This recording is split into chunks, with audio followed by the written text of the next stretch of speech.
It's a Tuesday evening in a semi-detached house somewhere in England. Sometime in the early 1970s, a teenage girl picks up the phone in the hallway to call a friend, and before she's even dialed, she hears two neighbors already mid-conversation on the very same line. She puts the receiver down quietly, the way she's been taught to, and waits, listening for the telltale click that means the line is finally free. Two other households share this exact telephone line with her family, and everyone on it knows the same unspoken rule. If you pick up and someone's already talking, you hang up and try again later. That phone in the hallway will still be there in 50 years. The network behind it won't be. By the end of this video, you'll understand exactly how Britain's telephone network went from a shared line and an operator saying, "Number please," to something being switched off completely on a fixed date that's already been set. Britain's telephone network didn't start out as something you dialed at all. In its earliest decades, every single call passed through a human switchboard operator,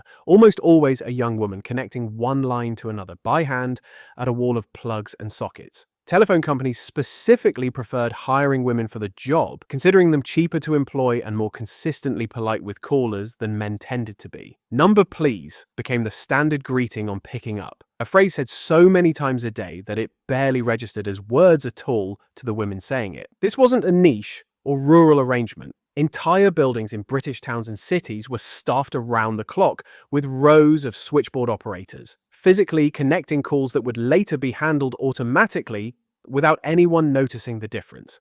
Plugging one cable into another, hundreds of times an hour, hour after hour. The job created some of the first widespread clerical employment opportunities for women in Britain, decades before it was replaced by machinery that could do the same job without ever needing to ask, "Number please," again. Even directory inquiries, the service you'd ring to find someone's number rather than to actually speak to them, was staffed by operators doing the same patient, repetitive work, call after call, shift after shift, long before a search engine could do it in half a second. For a huge number of British households, especially in the decades after the Second World War, having your own private telephone line simply wasn't an option. Instead, two or more homes were connected to a single shared line, known as a party line, with each household able to hear the line but only their own specific ringtone alerting them to calls meant for them. If you picked up while a neighbor was already talking, you could technically listen in, whether you meant to or not.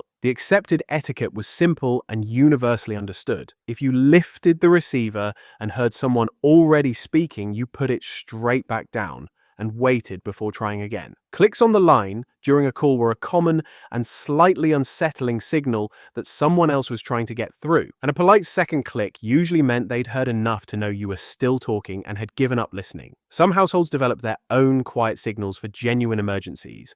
A particular pattern of hanging up and calling straight back, understood locally even though nothing about it was official. It made every phone call just a little bit public, in a way nobody using a phone today would tolerate for a second. Party lines lingered on well into the 1970s in many parts of the country, before finally being phased out through the 1980s. And even after they'd gone, the old analog system still occasionally threw up what were called crossed lines, where faulty wiring meant you could suddenly hear a completely different conversation from somewhere else entirely. Away from the home, the public telephone box became one of the most recognizable objects in Britain. The classic red kiosk, known as the K6, was designed by the architect Giles Gilbert Scott in 1935 to mark the Silver Jubilee of King George V, 25 years into his reign. Its distinctive bright red color actually met resistance when it was first proposed, with some local authorities pushing back against something so visually loud appearing on quiet English streets. Despite that early resistance, the red phone box became genuinely essential rather than merely decorative. In rural areas particularly, a phone box could be the only way to reach a hospital or the police for miles around, and their positioning at crossroads and village centres reflected exactly how critical that access could be in an emergency, long before anyone could simply pull a mobile out of their pocket. At their peak in 2002, there were around 92,000 phone boxes across Britain. That number alone tells you how central they once were to everyday life, in a way that's easy to forget standing next to one today, weeds growing up around its base and the phone inside long since removed. Through the 1960s, making a long-distance call stopped requiring an operator's help at all. Subscriber trunk dialing, known simply as STD, let callers dial long-distance numbers directly themselves, using longer numbers that included an area code for the first time. It was a genuine shift in independence for ordinary callers, even if it meant memorizing more digits than before, and it relied on a growing network of automated exchanges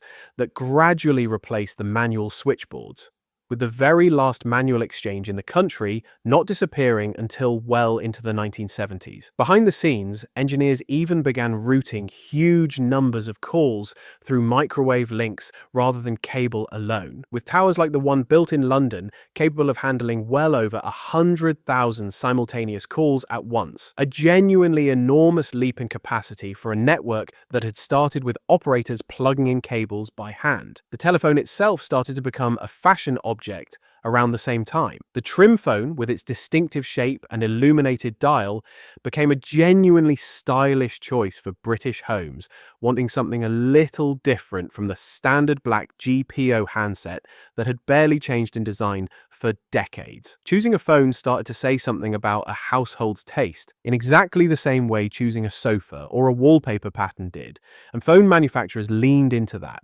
offering colors and shapes that would have looked completely out of place a decade earlier. In 1981, the General Post Office's telecoms arm was rebranded entirely as British Telecom, a name change that marked the network moving further away from its old, purely functional origins and towards something closer to a modern consumer brand, complete with its own advertising and its own high street shop selling handsets directly to customers. The real turning point for the landline came with the mobile phone, and it happened fast. Through the late 1990s and into the 2000s, mobile coverage spread rapidly, even reaching remote rural areas that had once relied entirely on the nearest phone box for any kind of emergency contact. The convenience of carrying a personal phone in your pocket quickly overtook the need for a shared household line or a walk down the street to a red kiosk in the rain. The numbers tell the story clearly. From that peak of 92,000 phone boxes in 2002, the total had fallen dramatically within just over a decade, alongside a 90% drop in the number of calls made from them each day. Many of the surviving red boxes have since been adopted by local communities for a nominal fee of just £1,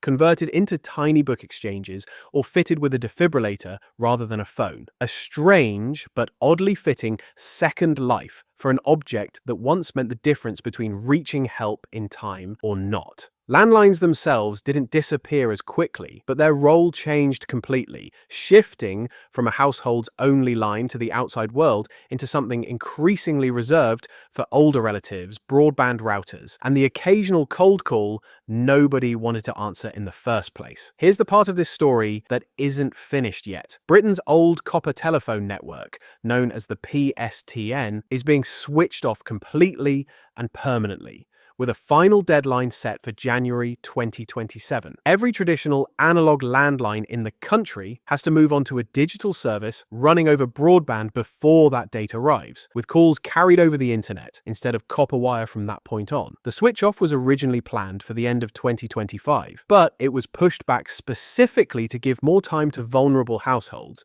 including elderly customers and people relying on telecare alarm systems connected through their landline, since those systems needed extra testing to make sure they'd keep working properly once the copper network underneath them was gone for good. This isn't a small technical update happening quietly in the background. It's being described as one of the biggest changes to home telecoms in decades, affecting anyone who still relies on a traditional wall socket phone line. Whether they've noticed the letters landing on their doormat about it or not, the network that started with a switchboard operator saying "number please" is now counting down toward a specific published shutdown date over a century after it began, in a rollout happening region by region, rather than all at once across the whole country. The landline outlived party lines, phone boxes, and the operators who once connected every single call by hand, plugging one cable into another all day long. What it couldn't outlive was the phone in everyone's pocket,